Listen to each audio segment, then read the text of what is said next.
Good morning, everybody. It's Scott out in Bearspaw. This is our second series in the build. It's a little different than the first because it's an acreage build.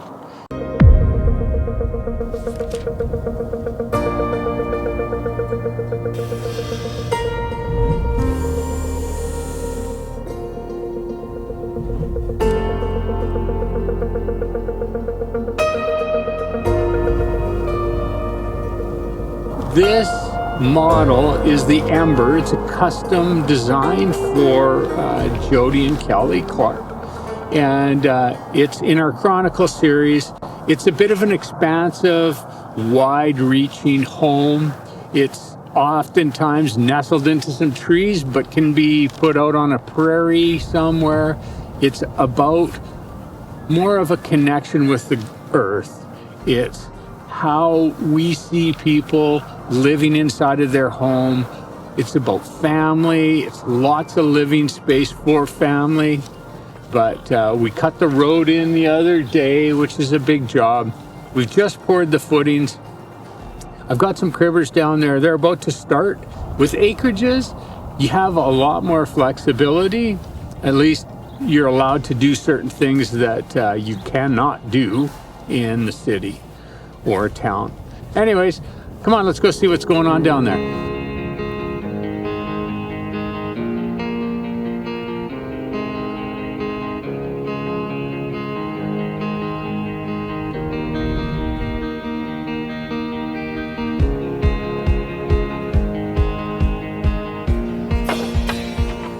So here's a couple of things that are different than you'll see in the city.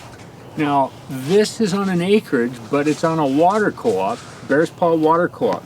So this is an 1.5-inch water line. It comes out, it's directly from their main feeds.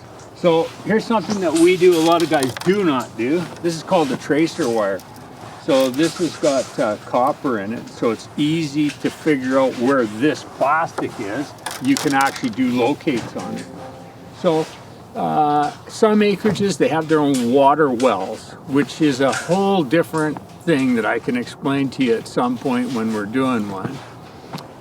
The other thing is there is no sewer line, so to speak. We have our own septic system. So depending on the size of the lot, you either have to do it's like a treatment center. It's totally different than just conventional, where you just have two holding tanks and the fluid is drained out into a septic field where it evaporates.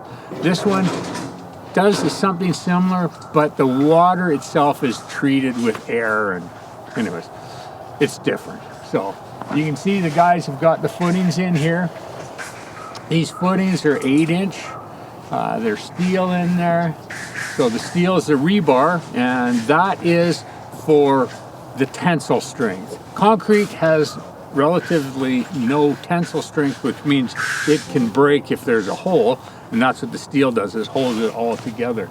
So the guys are putting the rebar around, and on Wednesday I have engineers that come out and they do all the inspections on how they've put the steel in, and that's important.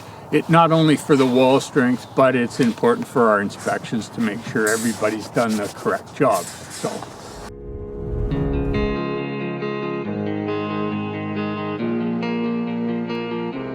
Good morning, everybody. It's Scott in Bearspaw, RAVN Homes, and today we're going to talk about a couple of things, but the number one thing is the road and why we do what we do. So a lot of people think, you know, just scrape off the black dirt and put something down and you got a road. Well, there's some other things that are pretty important. When you build a house, you create this giant hardscape, and it collects a ton of water on the roof, and then it puts it out in your downspouts. And what that means is you focus water, and the ground doesn't have time to absorb it all. So if you got low spots, it's gonna fill up with water. So come on over here and I'll show you some stuff. When we started out here, this ground dropped off, and you can see what the elevation of the ground was back here, where we scraped off some black dirt. The reason we scraped that off is we took our water line in. Now, we don't want our water line under our road. We don't want our electrical under our road. We don't want our gas under our road. So you have to know where your road's going first. All this dirt that we have here, this clay, has been compacted. And it was compacted by what's a big sheep's wolf, a sheep's foot compactor. It's made for roads. It's a heavy duty. And we, in the back, had to dig what's called a burrow pit because we needed more clay than we had available. So now you can see the road and see how it's been built up. We're up probably close to 5 feet at the lowest point back there. But if you look into the trees on the far side over here, and you look into these trees on this side, you're gonna see that there's low spots that collect water.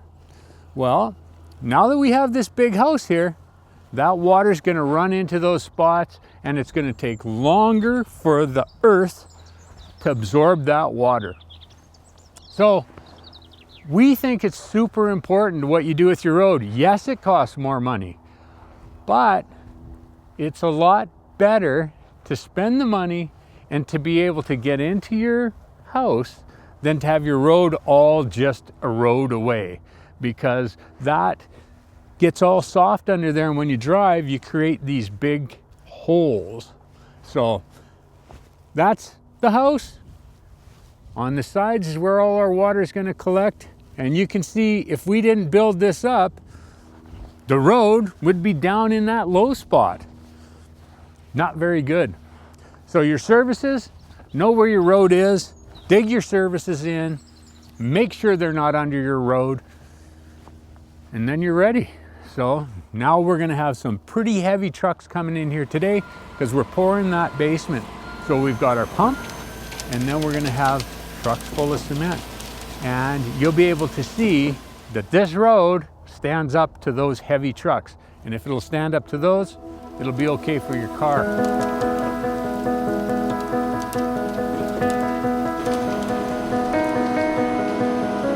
Okay, so the pumps have arrived, the cement trucks have arrived, the pump and the trucks have arrived, let's put it that way, because there's only one pump. Anyways, so the two guys here are in charge of placing the concrete. So one guy runs an actual remote that pushes the concrete through the pump area. And basically they're gonna go around this whole house and fill it all in. And I've spoken to you about this before. On occasion, the concrete doesn't go all the way out to the outsides of the forms. And that's just called honeycombing, and they come back and fix it if it ever happens. It's rare now, but it used to be a lot more common. In the back here, you can see how we've got a couple of places that are dropped down. This is actually for what's called a walk up, because this lot wasn't conducive to a walk out. So we have 2 exits from the basement, and you can walk up to the outside. We still have huge windows. You can see how high the actual form is compared to the ground. It's because they still wanted lots of light. Inside of all these walls, we have what's called sleepers, so we can bring the siding down further onto the concrete. And it's just a little more appealing to me than a bunch of parging. So anyways, we've got that going. And yeah, they just started. We've got our first truck poured. So there'll probably be an hour and a bit before they're all done out here. You can see the back here, we've got piles of clay.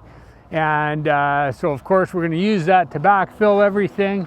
We've got piles of black dirt, and we have a bunch of wood bucked up here, and that was from this lot. So the homeowner saved it all for their fireplaces. So anyways, here we are out in Bearspaw, getting going finally. And it's February, and it's beautiful out, so we don't have to worry about tarping the concrete. We don't have to worry about any of that. So good news.